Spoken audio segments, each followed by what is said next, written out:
menya impamvu zirindwi abagore babyariye iwabo ari benshi. Nibo bitera umwaku.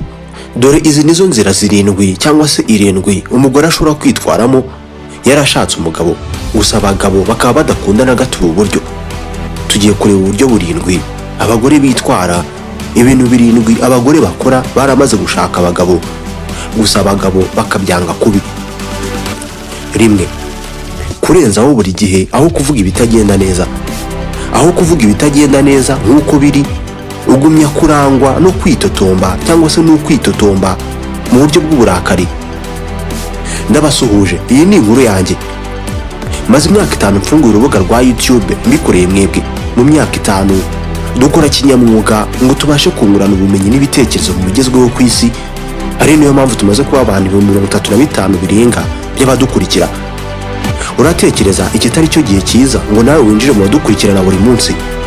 Niba udasanzwe bamo, kora subscribe twikomereze. Télé Montagne Rwanda, we dream big and create changes. Tumuta byagutse tukazana impinduka ku isi twese hamwe. Ikaze mu muryango wowe wakoze subscribe cyangwa se umaze gukora subscribe. Ibi bizica urushako rwawe kandi n'iki kintu gisunikira umugabo wawe hanze akaba yagucika. Niba hari ibintu abagabo banga urunuka, ni umugore uvuga ko buri gihe ibyakozwe atabyishimiye, nyamara we akaba ntacyo akora ngo atange igisubizo kuri ibyo bintu yita ko byakozwe nabi n'umugabo we. Niba uri umugore ukaba uzi ko buri hafi ya buri kintu umugabo wakora ateza cyangwa se usanga wateje impagarara, umugabo wawe ashobora kuba ataranabikubwira gusa bimubereye byiza, wakora ibirenze ibyo akora ubundi tukareba. Umugore wese uhora yitotombera cyangwa se yitotomba imbere y'ibyakozwe n'umugabo we, amufata cyangwa se uzasanga umugabo we amufata nkaho atari seriye cyangwa se atari muzima. Ibi bintu binarwaza abagabo cyane umutwe. Mu bintu umugabo yanga ni ukubona umugore we yanga nyina, amufitiye urwango mu buryo bumwe cyangwa se runaka. Nukomeza kwereka umugabo wawe ko udakunda nyina, uyu mugabo bizagorana kwiyumva yakwimvishemo nawe bihagije. Nta mugabo kuri iyi si udakunda mama we. Ibyo ngibyo banzu bike mu mutwe, keretse bayatamufite. Buri mugabo wese akunda nyina. Ibanga kuri buri mugore, buri mukobwa. Vuga byose kuri nyina mu buryo bwuje urukundo aho kwerekana urwango mufitiye. Mbere yuko dukomeza, ese wamenye amakuru y'urubuga rwitwa Life Compass? Urubuga Life Compass ni urubuga rugira abantu inama ku buntu nk'izi. Life Compass Rwanda, ushobora gukanda kuri link nashyize munsi y'iyi video no muri comment, ubundi ukabasha kuba wagisha inama ku byerekeye urukundo, ubuzima, amafaranga ndetse n'imibereho. Wabona no kuri Facebook.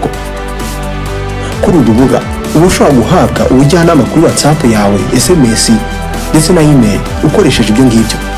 Byose bigakorwa mu ibanga nawe umenye uwo uriwe, kandi ubwo ugahabwa ubujyanama bukubereye.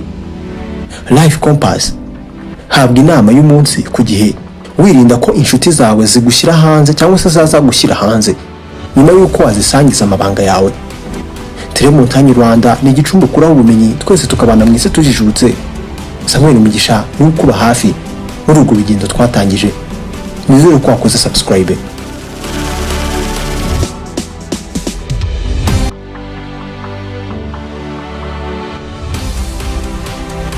Uri umugore udashima.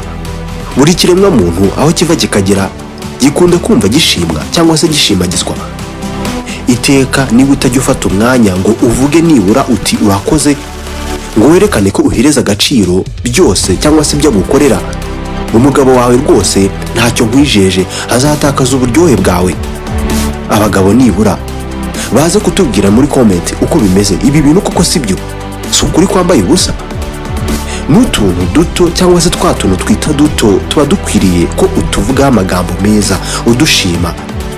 Ikindi kintu, nta mugabo n'umwe kuri iyi si ukunda kugereranwa n'abandi. Kugereranwa. Umugabo wawe niyo yaba ntacyo ageraho, kujya kumva ngo reba kanaka ibintu yakoze. Abagore, aya magambo yanyu burya ngo ntabwo aba ari meza. Reba iby'umugabo wo kwa Nyirasafari yakoze. Ibi bintu rwose bituma yumva atari uw'ingirakamaro uwo mugabo wawe. wibuke ko buri rugo rugira umwihariko warwo. Ni byiza guha agaciro ibyo mufite mwagezeho ndetse ukamutera ingabo mu bitugu mu byo agerageza gukora. Uwo ni umugabo wawe. Emotional manipulation, ngiki kindi kintu abagabo banga urunuka. Kumuhanisha guceceka, kumusunikiraho amakosa, kwigira ukuntu ngo ukunde umusunikire gukora ibintu runaka. Ibyo byose tuvuze kuri bo ntabwo ari urukundo, iryo ni ihohotera cyangwa se ihohoterwa. Ibi byica cyane ukwizerana hagati yawe nabo kandi bigasenya cyane uburyo mwegeranamo. Ni byiza kuba inyangamugayo aho kumukoresha. Ikindi kintu ari nacyo dusorezaho ni ukubura icyubahiro. Mu bintu uzigera uhereza umugabo cyangwa se umugabo wawe abikeneye ni icyubahiro kuri iyi si. Kuva ku buryo uvugamo, uburyo umwumva n'uburyo umufata, ibi byose bimwereka niba umwubaha cyangwa se niba ari ibindi.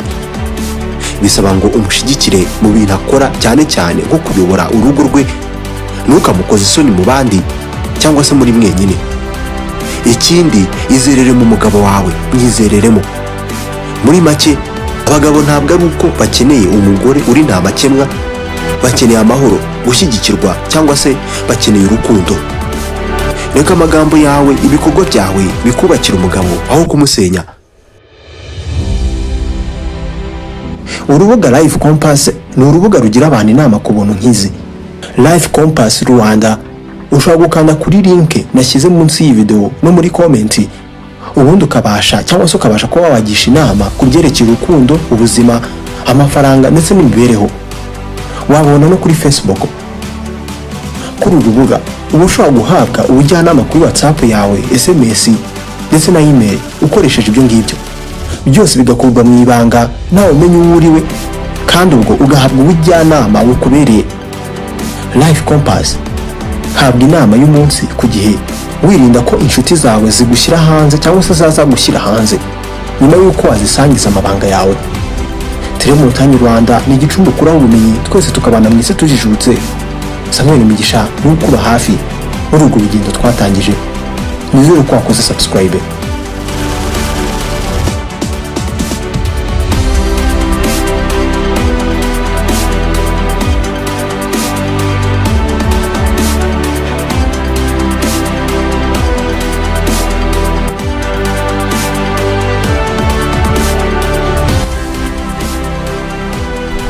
Télé Montagne Rwanda ni igicumbi ukuraho ubumenyi, twese tukabana mu isi tujijutse.